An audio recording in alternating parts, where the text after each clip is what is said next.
ছোট পর্দার অভিনেত্রী অহনা রহমানের সঙ্গে অভিনেতা শামীম হাসান সরকারের প্রেমের গুঞ্জন অনেক দিনের। এরপর গেল বছর আরেক অভিনেত্রী তানিয়া বৃষ্টির শামীমের প্রেমের গুঞ্জন ওঠে। অবশ্য বিষয়টি বন্ধুত্ব বলেই উড়িয়ে দেন তারা। এরই মধ্যে সেই গুঞ্জন উস্কে দিলেন শামীম হাসান সরকার।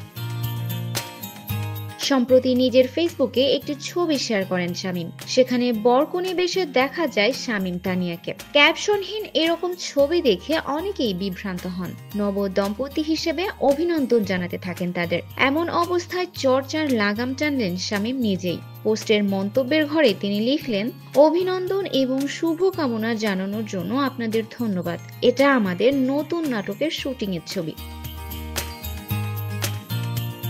এদিকে অনেকেই আজ করেছিলেন বিষয়টি। শামীমের মন্তব্যের পর মুখ খুলেছেন তারা। একজন লিখেছেন, আগেই বুঝেছিলাম, তাই বুদ্ধি করে অভিনন্দন জানাই নাই। আরো কয়েকজন এরকম মত প্রকাশ করেছেন।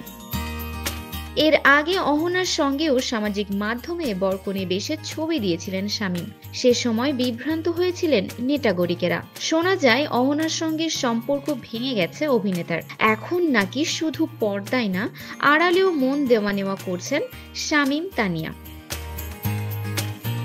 সো ভিউয়ার্স, আজকের প্রতিবেদনটি কেমন লাগলো তা অবশ্যই কমেন্টে জানাবেন। ভিডিও ভালো লাগলে লাইক, কমেন্ট এবং শেয়ার দিয়ে আমাদের সাথেই থাকবেন। কথা এন্টারটেইনমেন্ট, আমি আরিফিন ফারাহ।